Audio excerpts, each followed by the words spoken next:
Assalamualaikum warahmatullahi wabarakatuh. Apa kabar anak-anak kelas 5? Jumpa lagi dengan Pak Ali. Hari ini kita membahas tentang nama-nama Allah dan kitabnya. Kita akan mengenal Allah melalui kitab suci yang sudah diturunkan oleh Allah Subhanahu wa taala. Apa saja kitab suci itu, bagaimana kita mengimaninya, harus sama-sama. Anak-anak sekalian, mengenai kitab-kitab Allah, kita harus tahu yang namanya wahyu Allah. Wahyu Allah atau perkataan Allah atau kalamullah itu diturunkan kepada rasul-rasul Allah, baik berupa suhuf atau lembaran-lembaran, dan juga bisa berupa kitab atau kumpulan lembaran-lembaran yang lebih kompleks, yang lebih lengkap daripada suhuf. Adapun perbedaannya, apakah itu kitab, apakah itu suhuf, mari kita sama-sama bahas bersama. Pada saat ini, suhuf adalah wahyu Allah yang disampaikan kepada Rasul, yang ditulis berupa lembaran-lembaran yang berisi nasihat umum kepada manusia. Adapun nabi-nabi yang memiliki suhuf, yang pertama adalah Nabi Adam, ada Nabi Sis, Nabi Idris, Nabi Ibrahim, dan Nabi Musa alaihissalam. Sementara kalau Alkitab adalah kumpulan wahyu-wahyu Allah yang diturunkan kepada Rasul melalui malaikat Jibril sebagai perantaranya. Adapun fungsi dari Alkitab adalah sebagai pedoman manusia yang lengkap dan dibukukan. Pedoman lengkap ini diberikan oleh Allah kepada manusia, baik manusia itu dari golongan salah satu bani, misalkan Bani Israel, atau juga sebagai seluruh umat manusia seperti pada kitab Al-Quran. Ada 4 kitab suci yang diturunkan oleh Allah kepada manusia. Yang pertama adalah kitab Taurat yang diturunkan kepada Nabi Musa alaihissalam. Berikutnya adalah kitab Zabur yang diturunkan kepada Nabi Daud alaihissalam. Selanjutnya adalah kitab Injil yang diturunkan kepada Nabi Isa alaihissalam. Dan yang terakhir sebagai penutup adalah Al-Quranul Karim yang diturunkan kepada Nabi terakhir, Nabi Muhammad SAW.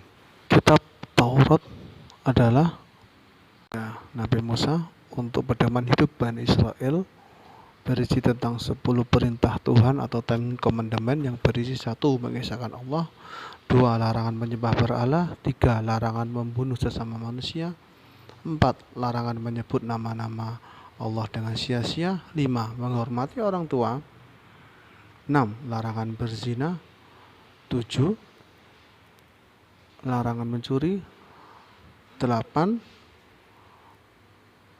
adalah larangan saksi palsu, 9 adalah larangan merebut istri orang, dan yang terakhir, yang ke-10 adalah mensucikan hari Sabtu sebagai hari yang suci bagi Bani Israel. Berikutnya adalah kitab Zabur. Kitab Zabur adalah kitab yang diturunkan oleh Allah kepada Nabiullah Daud. Nabi Daud adalah nabi yang istimewa juga karena diberikan wahyu berupa kitab Zabur. Kitab Zabur itu berisikan tentang, yang pertama adalah ajaran hanya menyembah Allah semata-mata atau mengesahkan Allah. Sama dengan kitab-kitab yang lain, hanya menyembah Allah adalah sebuah inti dari ajarannya. Yang kedua adalah nasihat tentang perbuatan baik. Yang berikutnya adalah doa-doa dan zikir-zikir Di dalam kitab Zabur banyak doa dan zikir. Yang terakhir adalah hukum dan hikmah kepada Nabi Daud dan kepada pengikutnya Nabi Daud, yaitu kepada Bani Israel. Berikutnya adalah kitab Injil. Kitab Injil ini diturunkan kepada Nabi Isa alaihissalam. Nabi Isa adalah nabi yang paling kasih selain Nabi Muhammad tentunya. Ajarannya yang pertama adalah ajakan menyembah hanya kepada Allah sama dengan yang lain. Berikutnya adalah kepercayaan yang benar kepada Allah. Bagaimana kepercayaan? Yang ketiga adalah membenarkan kitab sebelumnya, yaitu kitab Taurat. Yang terakhir adalah memberi kabar gembira akan adanya nabi terakhir bernama Ahmad atau Muhammad. Jadi di kitab Injil itu ada tentang Nabi Muhammad Shallallahu Alaihi Wasallam. Al-Quran adalah kitab yang diturunkan oleh Allah kepada Nabi Muhammad SAW melalui malaikat Jibril alaihissalam. Kitab Al-Quran memiliki 114 surat, terdiri dari 30 juz, dan memiliki 6.666 ayat. Al-Quran ini turunnya berangsur-angsur, tidak langsung seperti Taurat, selama 22 tahun, 2 bulan, dan 22 hari, mulai Mekah sampai ke periode Madinah. Isinya lengkap sekali. Apa saja tentang manusia, tentang alam semesta ada di Al-Quran.